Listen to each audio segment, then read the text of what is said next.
Today it's Althea and Maya, and we have our special guest, Danny.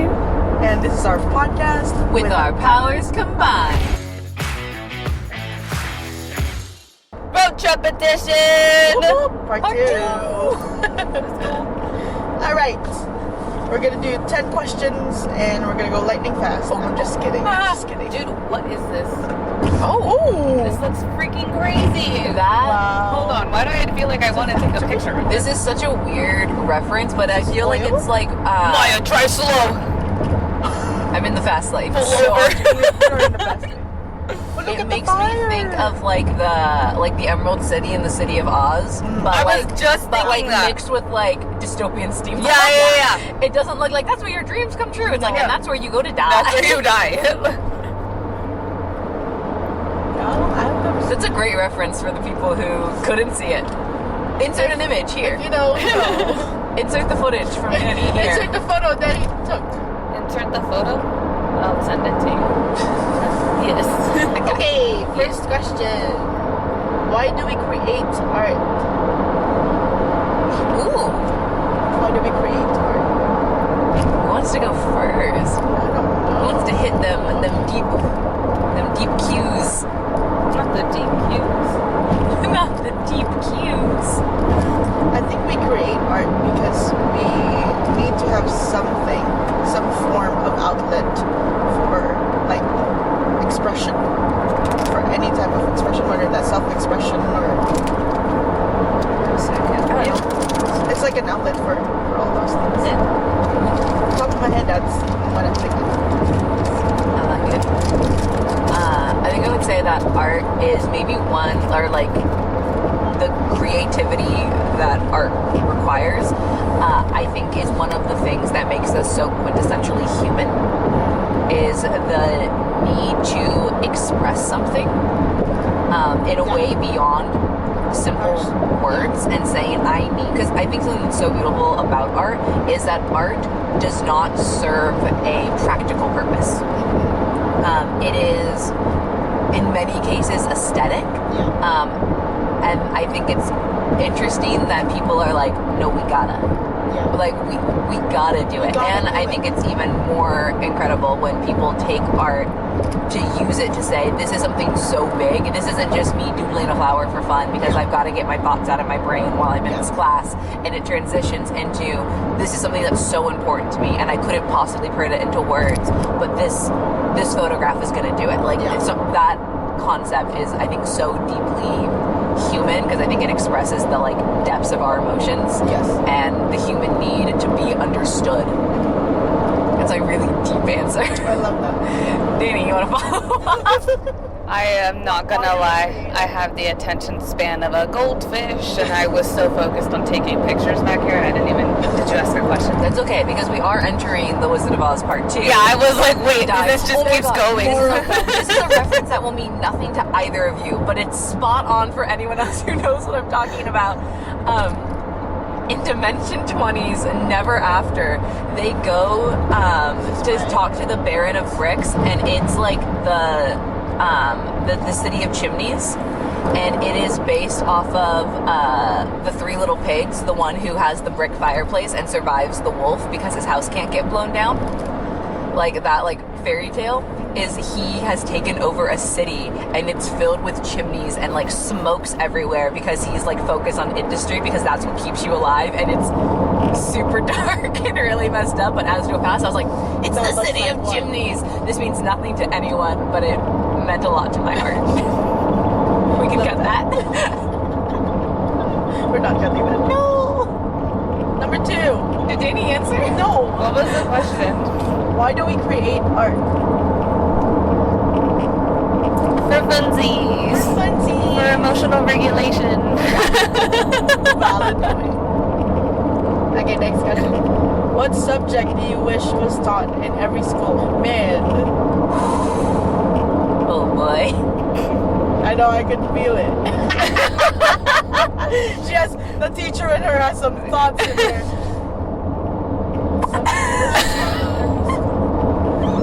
Honestly, I don't know what the next thing is. Yeah. Get in a car with 3 Christian girlies and let's see where that leads you. Oh, I wasn't even thinking. Oh, I was that thinking standpoint. religion.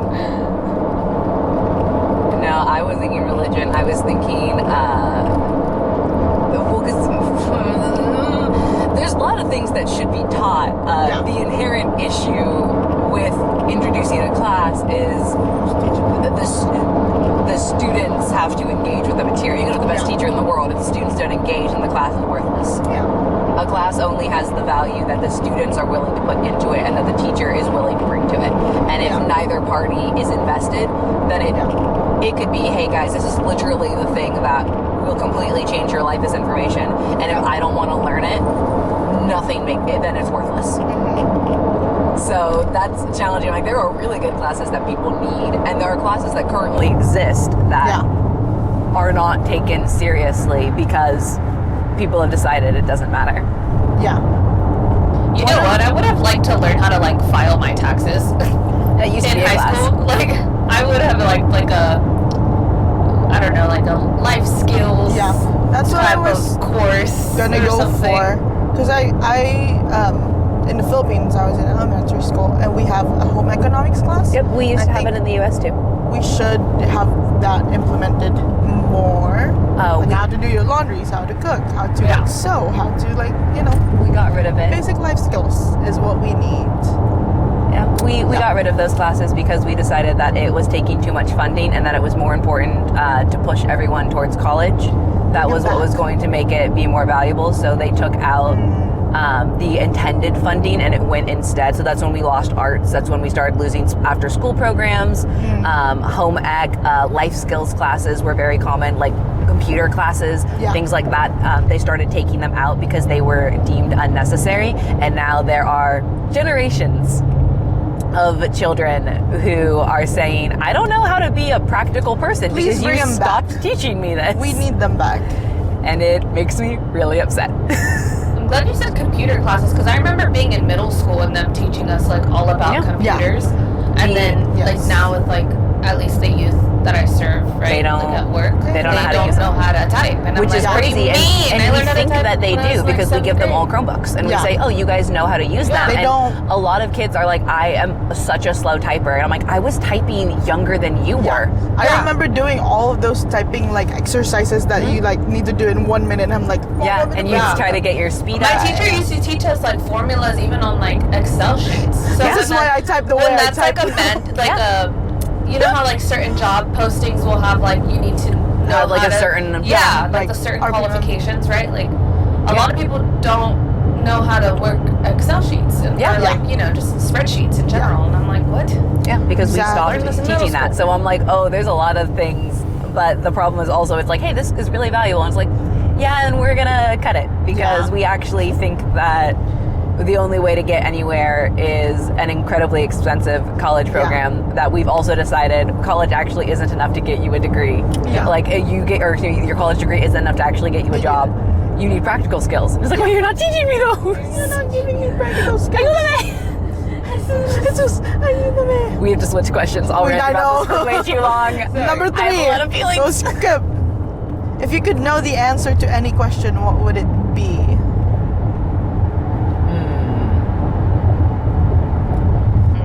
I shouldn't think about all of these questions too hard, but they're too. I gotta think about it. Is it weird that I don't think there's a single question that presses on me so hard that I have to have an answer Same. for it? I think I'm on the same page. Like, there are things that I don't understand, but I know that I personally don't get it and someone else does.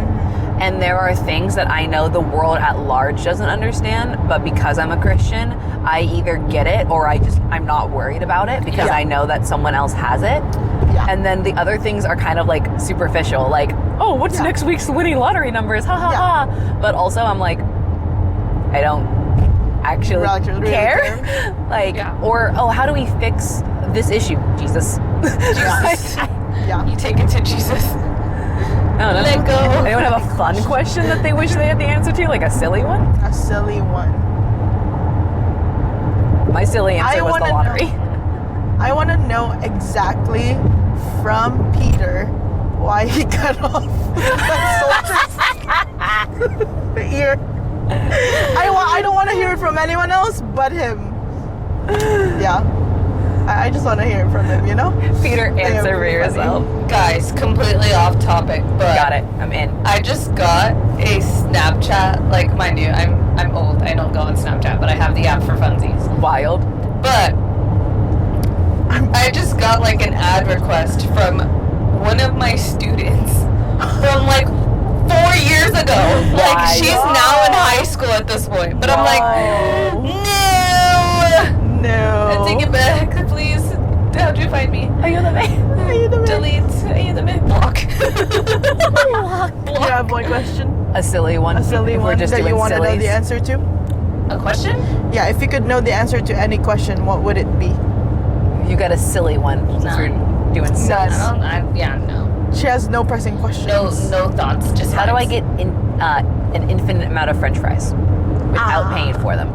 Tell me how. Valid. Yes. Okay, next question. What would you do if you knew you couldn't fail? Everything. What are you talking about? What would I not do?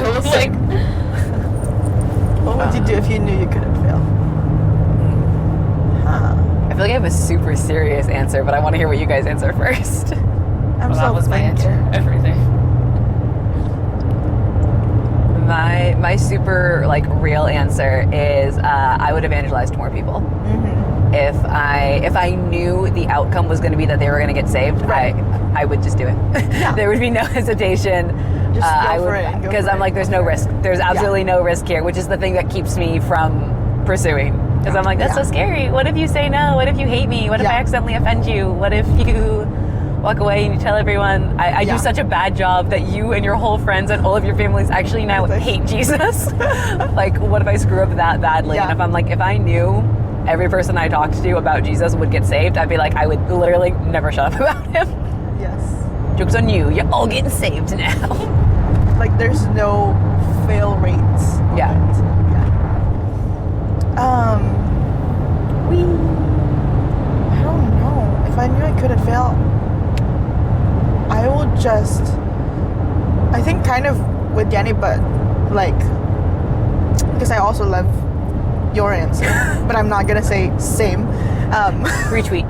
Retweet, repost. But I think I would just go for the ideas that pop up into my head and just like go for it without hesitation. Yeah, because I think that's literally the thing that keeps me from doing them, is that fear of failure. So let's go. You heard that. Okay, next one. When do you feel the most courageous?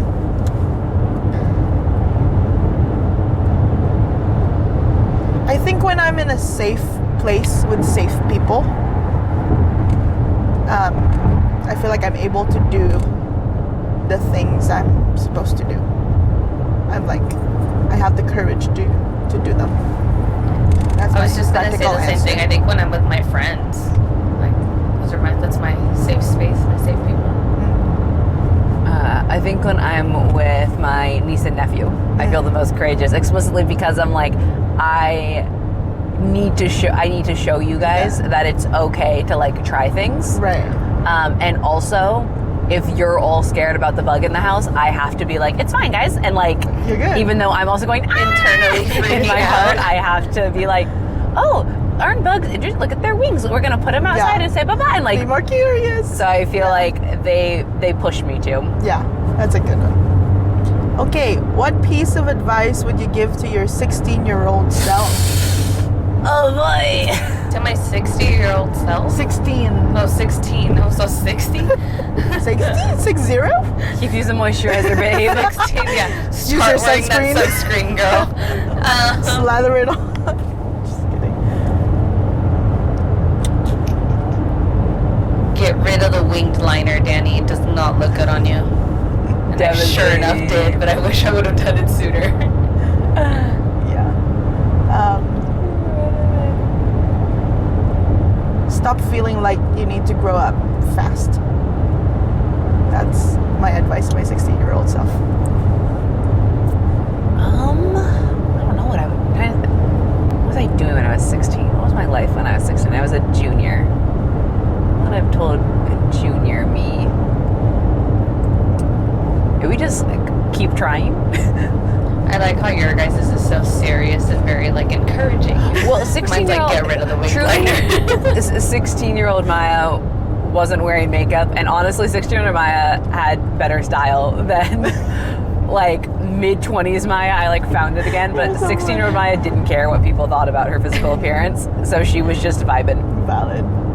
Maybe get a better curly hair routine. Learn about your hair better. I didn't start learning until 2 years ago. I finally found something that actually worked, and I was like, man, I would have worn my hair down a lot more often if I'd known what I was doing. Said it was always up in a ponytail. Thank you, peoples of the internets. I was going to say shout out too, but I'm like, I can't pronounce the name of the brand, but it's really good. It's a good hair brand. One day you'll be able to pronounce it. Comment below if you want my curly hair routine, and I'll tell you the name of the products. Maybe They're one really of good. these days we'll do a podcast segment just about that. I know most of the letters. I just don't pronounce it right. So funny. Okay, next one. When was the last time you tried something for the first time? Top of my head, I think it's literally creating the podcast, publishing them. It's the first time we're doing it. So, but aside from that,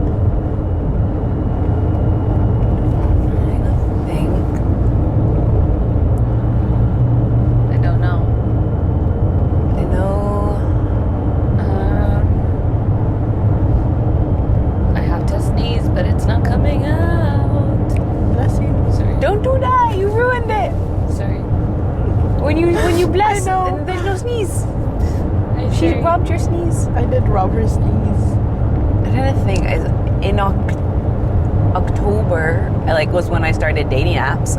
So probably that's the most recent. That was like the biggest new thing that I have done. Everything else I've done an increase of things that normally make me nervous. Like I've been stepping out in a different way, but they're things that I've done before. So probably dating apps is probably the most recent. I think for me would be like the beginning of January, starting my cut, because I've never been on like a full, really long cut, and Can you tell them what cut means? By them, like, you those that aren't the gym rats. Your girl Danny back here is a huge gym rat, and a cut is basically eating less food to lose body fat. So for a really long time, I was doing quite the opposite, and eating more food, trying to gain as much muscle as possible.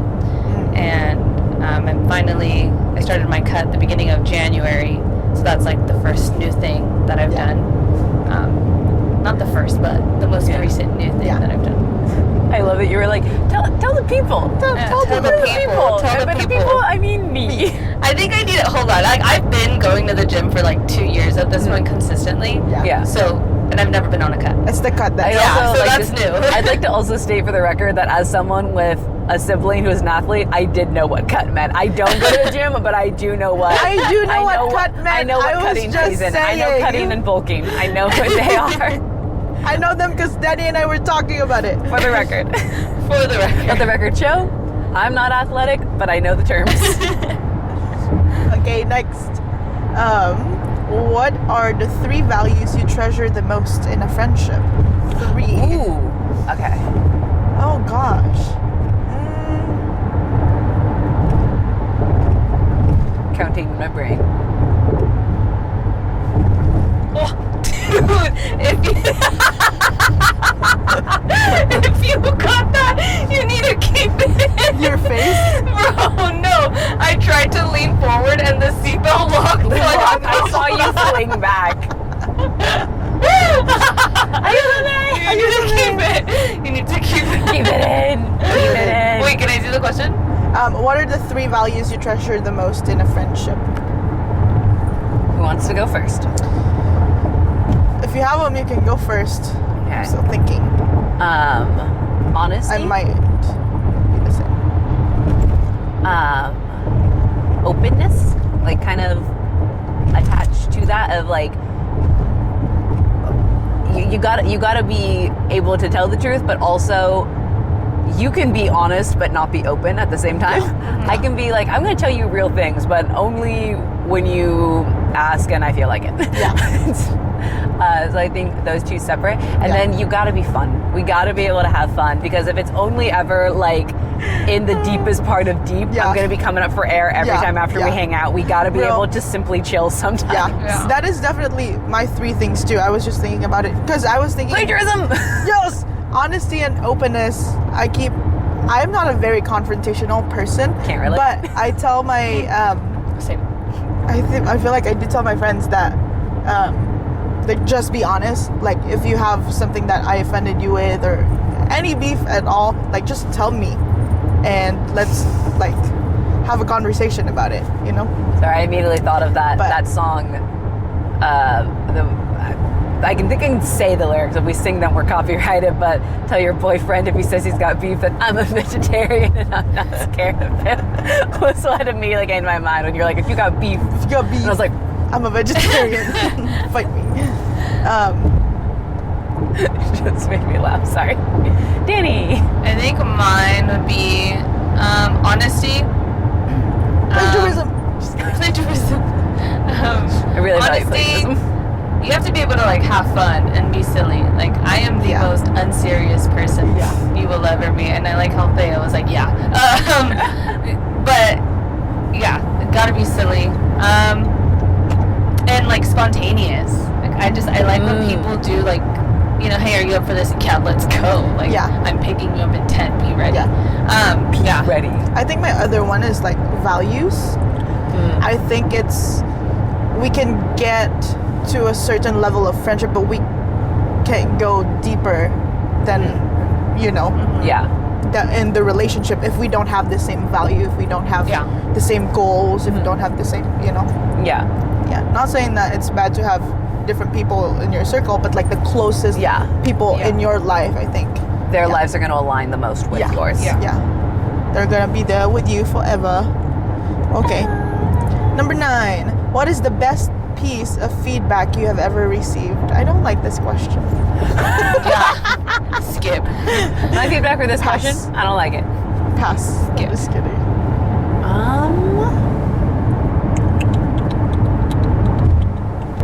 I'm trying to think when I've been in a position, like whenever I think feedback, I always immediately think like performance review. So I was like, when was I being like? I did have a professor tell me one time, is we were talking about like a project that I had, and I was telling her that I was anxious about it, and we were just kind of going back and forth, and she was like, honestly, she said, in most of these situations when it comes to you like pursuing some kind of project, you're your worst enemy. She said, because you have a really good idea and then you get too in your head about it. So she was like, just start the process. Just start whatever your process is. Get something down on paper. And she goes, and then look at it and like see, okay, what's my next step here? She's like, and stop making your checklist of this is all the things that are going to happen, and then do the project. She's like, start your project and then kind of do. So I think I've taken that for a lot of my more like creative ventures, where that's how I write like songs now, is instead of being like, what do I want, I'm like, I'm just going to mess around on the piano, and as soon as I immediately hit record, is I start recording myself and I start playing on the piano and I start playing with lyrics, and then I usually get something better than when I sit down and go, and now it's time to put on my creating hat, and it's normally not as good. So that was good. Tiny creating hat. It's so small because my ideas are tiny. Which, you know, that's how ideas start. Start small and then make it big. I think I don't know if you can call it feedback or advice, but it's from my mom. I think as an overthinker, it's so easy to just feel like everybody's against me or everything could be against me. But she told me to just do not take anything personal. Like, do not take anything personal, literally. So I'm like, okay, that takes me away from the picture, because I'm also like a people pleaser and overthinker, and I'm just like, Yeah. Is it about me? Like what? It's not coming from a selfish standpoint, but just like a Yeah. So that's definitely helped me. I'm such a brat, and when you said that, my immediate thought was like someone proposing to you, being like, "It's not personal, but I do want to marry you." It's not personal. Like the first thing that came to mind because I'm a brat. That is genuinely very good advice, and I just had to make it a joke. Danny, any thoughts? I think mine would be, more of like advice, not like much feedback, but like advice. Don't hold back. And it's so funny because we went through like this whole series at church where I was like, don't hold back, right? But I hear it from like my coach too in the gym where he's like, no, don't hold back. Yes. From family where they're like, you can do this. Like, why are you holding back? So I think that would be mine. Don't hold back. Yes. Right, last question. Where do you find inspiration? I think this is my one cop out of everywhere. I haven't said it for any question. I haven't said everything or nothing yet, but I truly feel like I'm thinking specifically from a creative standpoint. Yeah. Truly everything. Everything that I consume, everything that I see inspires something. Yes. So that's my cop out for this one. I cannot say that anymore because I think I said that earlier. But I think also specifically like I'm finding that in rest too, like in the mundane things, I can also find inspiration from, like doing chores, doing laundry, playing with the kids. I think playing with the kids actually has given me so much more inspiration in my life than anything. Not that, but it's I know what you mean. it just opens up my world so much more, the way they see things, the way that they're so innocent and just like jolly all the time. So yeah. How about you, For Dave? me, I think it's like looking like, at my past and like realizing how far I have come and how far I have yet to go. Like the best is yet to come, right? Yeah. That's That's a good one. Nice. Okay, that has been part 2 of our road trip. Whoop whoop. Hopefully Let's go. this is all good. This is the first time we're doing this, so bear with us. But thank you for listening. What are we gonna say next? Catch us in part 3. Yes. Please. Catch us later.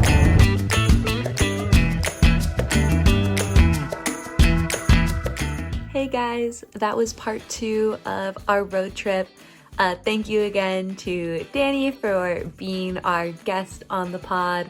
That was so much fun, and we do once again apologize for the audio being a little weird. Recording in a car is challenging. Who knew? We'll get better the further we go with this. But we want to thank you again for listening, for watching, for enjoying. If you want more, you can subscribe on YouTube, on Spotify. You can follow us on Instagram. We are there. We are all the places. You can comment, you can like, you can share with friends. Also, that does remind me that pretty soon we are going to do a Q&A episode. So if you have any questions about me, about Thea, if you want to know anything about podcasting in general, just want to say hey, feel free to hit us up, leave a comment, and we would love to answer it. And we just want to thank you again. I know these haven't been our normal standard these past 2, but we're coming back with some really great episodes in the very near future, so be on the lookout. So I have been one of your hosts, Maya, and we'll see you next time. We're on our way.